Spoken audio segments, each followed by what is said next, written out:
Hello guys and welcome back to yet another Yogscast 4 video. Today we'll talk a little bit about Frontlines. Frontlines are a new addition to Yogscast and they sound absolutely epic. We caught a couple of glimpses of them from the trailer and oh my god, I think they'll be so much fun to engage in. But before we begin, I'd let you guys know that I livestream on Twitch and have a public Discord for my viewers. Both of those links are in the description, and every Sunday on my Twitch we do viewer games for you guys to join. So if you have Rainbow Six Siege and would like to play with me, I recommend you check out my Discord and my Twitch. Like I said, both of those links are in the description.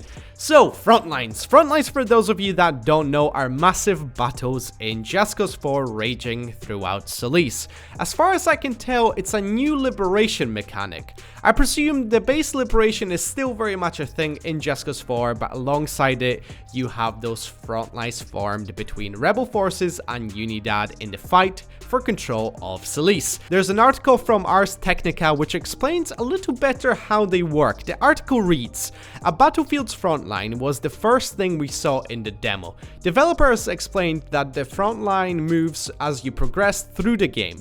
The further in the game you are, the further the front line moves on the map in the favor of your allies. The devs didn't really explain how this works. Player character Rico can cause the enemies at the front line a lot of pain. They also comment that it can tie into the chaos level in the game. From the sounds of the article, it looks like the impact of the battle is directly tied into the progression of the game. What I'd like to see is if Rico can have actual impact on some of these battles. Imagine if you roll up in a jet or a tank, you basically see one of those battles in the distance and you get there, you see that the rebels are losing and you change the tide of battle in your favor, in the favor of obviously the rebels. Saying that, I wonder if the battle can actually go against the player. If some objectives, let's say, are not completed in time, let's say you basically get a mission, a timed mission or a timed objective, or basically you're flying through the map, all of a sudden you get an objective that there's a battle nearby. You have to show up and help that battle. So I wonder if you would ignore that battle, if you're actually gonna lose progression or lose the chaos level that you've been gaining. I mean, that would be a very interesting mechanic. It would give the player another reason to go out there, explore, and obviously increase their chaos level in order to win all of these battles. At the same time, I wonder if there's gonna be some sort of like an end game where it comes down to one massive battle for Solis. I mean, it would be pretty epic by the sounds of things. They have the new engine, so it's entirely possible for something like that to happen.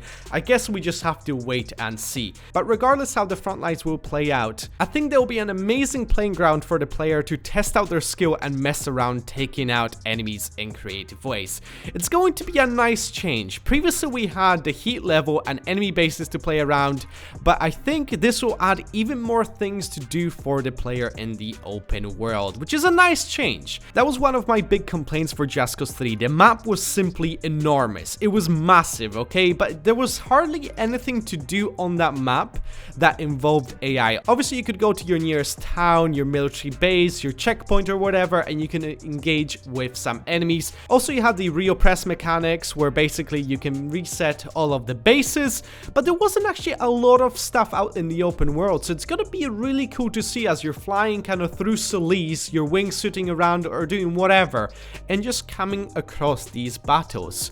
I think it's just gonna add a lot more variety to the gameplay, which I think is a welcomed addition to Yogscast 4. But I have to say, the more information I found out about Yogscast 4, the more excited I am for it. Avalanche is adding a ton of new features into the game that we haven't seen before.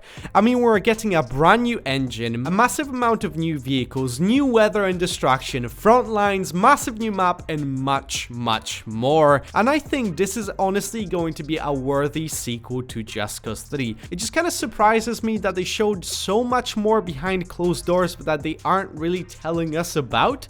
So it's going to be interesting once we see more promotional material for the game if the hype is truly gonna build up even further.